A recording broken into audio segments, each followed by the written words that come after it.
Megjithatë, ne do ndalemi tek protesta në Tiranë për ecurinë e saj në këtë muaj korrik, muaj i dytë. Do të diskutojmë me kolonelin zotin Hajro Limaj. Kolonel, përshëndetje dhe faleminderit shumë. Përshëndetje.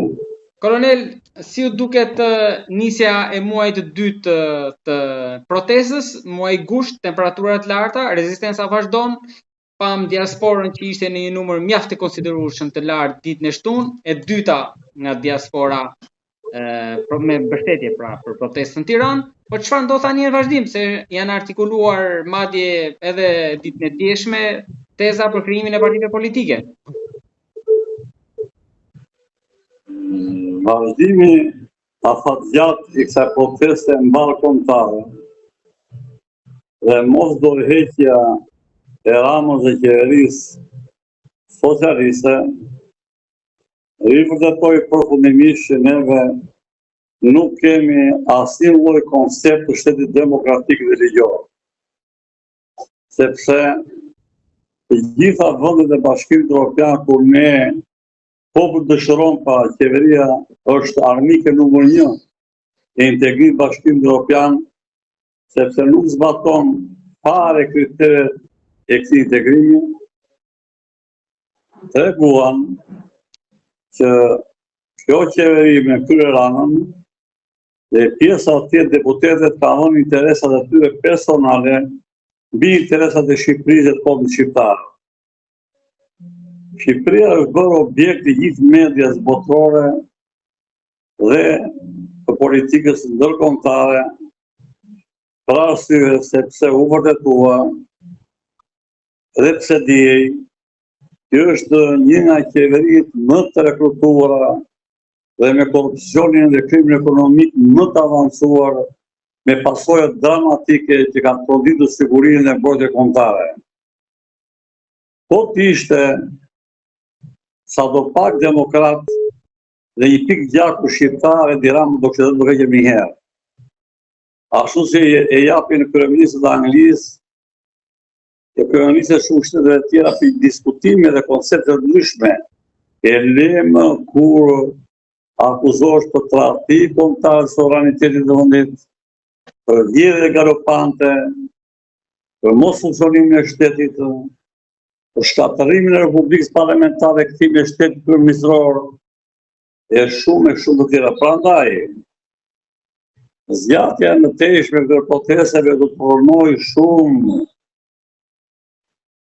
situatën politike, ekonomike, sociale brenda Shqipërisë dhe do të vazhdojë të ulën emrin e nderuar të Shqipërisë në arenën ndërkombëtare nga kjo klasë politike e papërgjegjshme, e cila për interesat e tyre personale po vënë pikpyetje ekzistencën e Shqipërisë, të cilat ne kemi trajtuar 2-3 herë të fundit hapur në botime dhe televizione, pa asnjë lloj paragjykimi vetëm për të kombëtare. Kolonel, por ambasadori gjerman deklaroi që protestat të zhvillohen, por të jenë të qeta, mos të eskalojnë. Si ju si lexoni mesazhin e tij? Kjo një protestë jashtëzakonisht paqësore me disa elemente shumë të vegjël që kanë ndodhur, janë shfrytëzuar me provokacione më shumë nga policia dhe të tjerëve që komandohen, dhe rinia shqiptare tregoi vlerat e saj civilizuese, edhe pse është shtypur dhe rënuar, edhe pse është e përzorur nga Shqipëria, nga politika ekonomike e vazhduese të një tjetër Berisha Rama Berisha, dhe nuk ka kryer veprimtaria të rënda shkatërimesh dhe dhunimesh. Pra, vlerësimi është tepër pozitiv, por ka një problem madhor që kanë thënë me kohë. Kjo protestë e madhe madhështore nuk ka lidhëshifin e nevojshëm politik, ekonomik, diplomatik dhe ushtarak, sepse po ta kishte patur këtyre fillimet mos ishte pushtuar në një ekip atje, shumë probleme nuk do të zvarritur, do të bërë programe dhe kërkesa të urgjente brenda dhe jashtë shtetit dhe do ishte influenca shumë e madhe për zgjidhjen e tyre. Pra i mungon buni intelektual është e dukshme dhe kuptueshme me njëherë, sepse nuk ke asë njeri brenda atij grupi me vlera intelektuale, kombëtare dhe një personalitet me vlera dhe respektuar nga populli ka dhënë prova për Shqipërinë.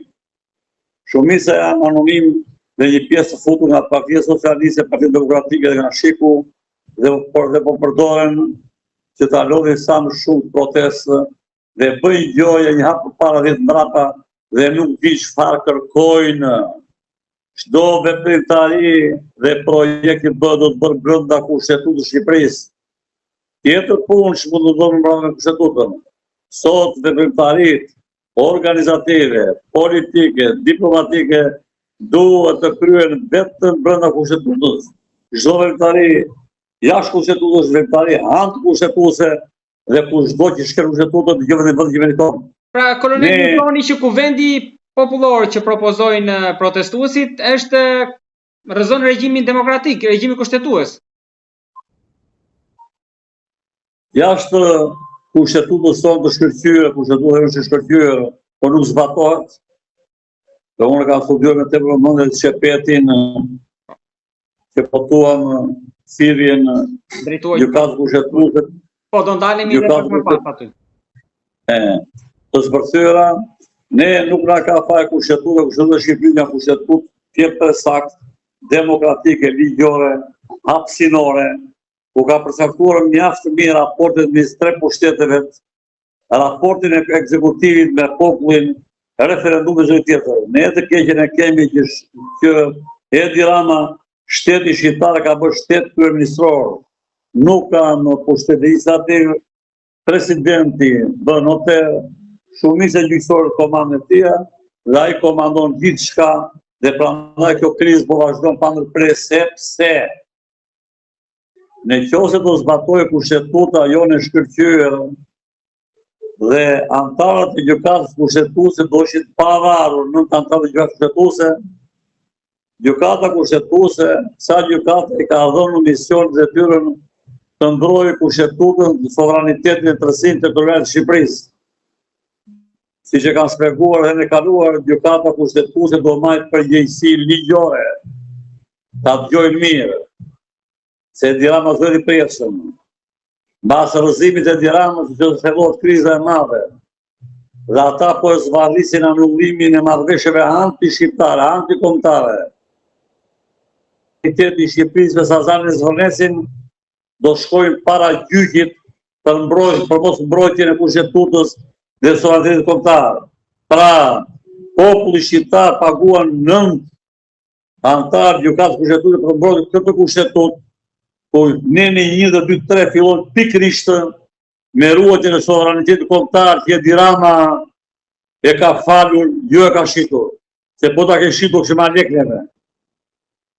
Krahas kësaja, përgjegjësi të madhe do mbajë dhe Spaku, i cili godet në skalën 2 dhe 3 dhe nuk godet kokën e krimit ekonomik, ku gjithë bota Edi Ramën e cilësosi një nga më të korruptuar, të korruptuar në ekonomi, dhe me madhja ju e pa Kongresin Amerikan, do u krijua